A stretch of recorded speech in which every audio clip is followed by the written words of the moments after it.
Dhe kjo është ajo kryesorja për sa i përket marrëdhënieve Shtetet e Bashkuara të Amerikës Kinë. Kina ka kërkuar dhe ka vazhduar dhe po zën tregje influence ekonomike gjithmonë, dhe këtu është gjithë lufta që bën Shtetet e Bashkuara të Amerikës me Kinën. Nuk besoj se do ketë, do të arrihet në një përplasje të tillë paçkase që mund të godas Shtetet e Bashkuara të Amerikës. Jam i bindur që kjo nuk mund të ndodhë, paktën për momentin. Por zoti Prenga, është infrastruktura ushtarake amerikane në linjën e mesme përgatitur për një sulm të koordinuar pranë me raketa dhe drone? Unë mendoj se është totalisht i përgatitur, nuk është hera e parë që ndodhin, ata kanë një fuqi të jashtëzakonshme për sa i përket aeroplan mbajtësve dhe po do të sillja një shembull, kanë një fuqi të jashtëzakonshme dhe kanë një përbërje ushtarakësh profesionist, pa folur për kalibra dhe llojet e armatimeve që mbajnë dhe mundësia më e mirë është. Por krahas kësaj do të jetë dhe forca ajrore që do të afrohen, do të jenë në pika kyçe duke filluar nga vendet që kanë distancën e mundshme për të goditur dhe detyrimisht kjo nuk është hera e parë, ata trajnohen, kanë patur raste të tjera që kanë zhvilluar dhe jam i bindur që për të bërë një operacion luftarak kirurgjikal të pjesëshëm dhe të shkurtër në afat kohor, e kanë të gjithë kapacitetin e mundshëm për të realizuar një gjë të tillë. Unë uroj që të mos ndodhë, por këto skenar janë në tavolinë për sa kohë palët nuk do të përfundojnë në një marrëveshje. Shpresoj dhe uroj që këtë javë dhe javën e ardhshme, nga fillimi i javës së ardhshme besoj që do të arrihet të realizohet një takim tjetër mbase në Gjenevë, mbase në Oman, por që do të realizohet një takim me ndërmjetësit amerikan dhe të besuarit e presidentit Trump dhe palën e delegacionit të përfaqësuar nga ministri i jashtëm i Iranit për të parë se çfarë kanë bërë në ato që morën nga takimi i fundit që zhvilluan në Gjenevë. Uroj që të realizohet ajo që në një farë mënyrë vetë Irani, Shtetet e Bashkuara të Amerikës, por dhe bota në përgjithësi dëshiron dhe uron për të patur një marrëveshje mes palëve, kryesisht për të frenuar dhe për të patur kontroll të plot në programin bërthamor të Iranit. Ndërkaq zoti Prenga, opinioni publik amerikan ka treguar sigurisht edhe lodhje nga konfliktet e gjata në linjën e mesme. Sa ndikim do të kishte i gjithë presioni i brendshëm politik në SBA mbi kozjatën e një operacioni ushtarak dhe nga ana tjetër sigurisht që një luftë mund të prodhojë dhe një krizë të re refugjatësh, por edhe tensione humanitare. Në këtë rast, është Bashkimi Evropian i përgatitur për pasojat humanitare, por edhe flukset e mundshme migratore? Pasojat janë të padiskutueshme dhe askush nga qytetarët, po ti intervistosh, askush nuk e do luftën, nuk e do konfliktin, pasi sjell pasoja katastrofale dhe përfshir këtu dhe pjesën kryesore të humbjes së jetëve njerëzore. Pa fol pastaj për aspektin ekonomik që është një faturë kolosale e vërtet. Në këto kushte jam i bindur që Shtetet e Bashkuara të Amerikës dhe popullsia atje nuk e do luftën, nuk e do konfliktin, qoftë ai edhe i pjesshëm. Por nisur nga fakti që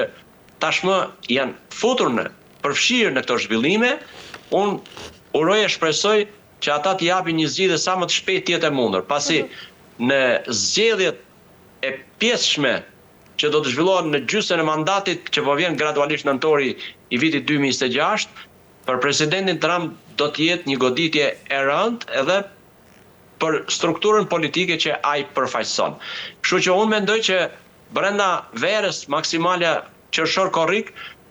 do të jap zgjidhje, besoj, edhe këtij edhe pjesës Rusi-Ukrainë. Pasi ai kur ka ardhur në mandatin e dytë, atë çfarë ka premtuar ka qenë që unë nuk do të përfshihem në lufta, përkundrazi,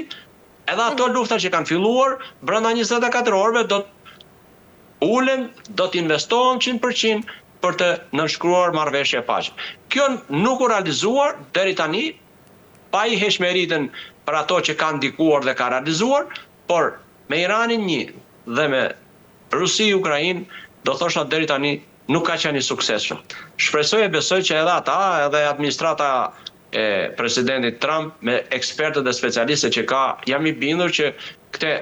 ja kanë thënë dhe i vënë opsionet e ndryshme mbi tavolinë që ai të vendos për vendimin më të mirë të mundshëm. E qartë. Mirë, zoti Prenga, pyetja e fundit për ta mbyllur. Nëse do të nisë një përplasje mes të dyja vendeve, cili do të ishte sipas jush skenari më i mundshëm i daljes diplomatike për të shmangur sigurisht një luftë të gjatë?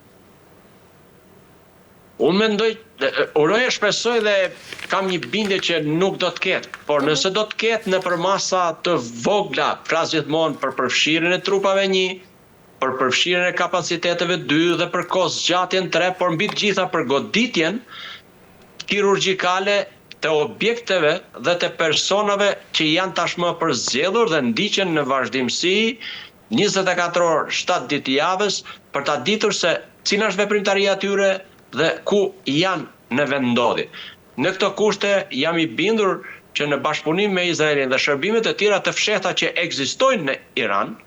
do të arrijnë të bëjnë një goditje kirurgjikale me efektshmëri të lartë dhe shkëputjen e daljen e menjëhershme nga situata e konfliktit. Mundet të jetë me ditë, maksimalja 1 deri në 2 javë, mendoj unë, por kur më tepër. Dhe kjo do të arrihet pasi ata do të arrijnë një sukses të parë dhe duke parë situatën dhe zhvillimet e situatave të paqëndrueshme brenda Iranit, nëse do të goditën rezidenca e liderit suprem, garda revolucionare, populli iranian përgjithsisht për arsye të kohës së gjatë, por mbi të gjitha të aspekteve ekonomik, të kushteve të jetesës dhe të vrasjeve e të arrestimeve që regjimi atje ka realizuar, kam bindjen që atje me zi presin që të ketë një goditje nga jashtë, që ata të përqendrohen te goditja jashtme dhe të mund të reagojnë për të bërë jo, si mund themi, për ta çuar vendin në një anarshi, po për ta dorëzuar në duart e disave që janë më të moderuar udhëheqës dhe për të organizuar sa më shpejt të ishte e mundur zgjedhje të lira në një vend të lirë e demokratik.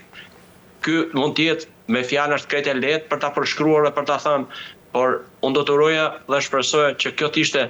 njëri nga skenaret. Gjithsesi, ne jemi në pritje, do të shohim dhe do të gjykojmë, ne nuk kemi gjithë informacionin që quhet i klasifikuar në radhët e forcat armatosa, jo vetëm të forcat armatosa, por edhe të qeverive që i drejtojnë. Ky informacion nuk mundet të dalë dhe nuk mundet sepse humbet elementi befasi për kundërshtarin dhe ai merr masat përgatitore, e atëherë humbet gjithë qëllimi dhe objekti i gjithçkaje që ke organizuar. Dhe këto organizime, qoftë dhe për të vajtur në lindjen e mesme, janë me kosto kolosale financiare. Edhe aeroplan mbajtëset amerikane edhe gjithë personeli ushtarak, me gjithë mjetet që ka në dispozicion, është me një kosto kolosale. Gjithsesi, ai gjersa arriti në qershorin e vitit të kaluar për të paralizuar gjithë sistemin e mbrojtjes, të vëzhgimit, të zbulimit ajror dhe nuk i dha asnjë lloj mundësie Iranit me strukturat e veta sidomos ajrore të zbulojë dhe të godas qoftë edhe një nga avionët që hynë dhe goditën dhe u larguan nga Irani, kjo do të thotë që nuk mund të themi që s'mund të ndodhë përsëri, sepse merren masa dhe kjo koha e gjatë e qëndrimit në gatishmëri, vjen një moment që njerëzit, jo mjetet, po njerëzit psojnë një lodhje, e bëjnë rutinë ditore të punës së tyre, të gatishmërisë së tyre, dhe atë ditë kur nuk e pret dhe ka rënë vigjilenca, atëherë mund të ndodhë edhe goditja. Gjithsesi, kjo goditje do të jetë kirurgjikale e përcaktuar saktë mbi gardën revolucionare, mbi liderët e tyre dhe mbi presidencën dhe vetë liderin suprem të Iranit.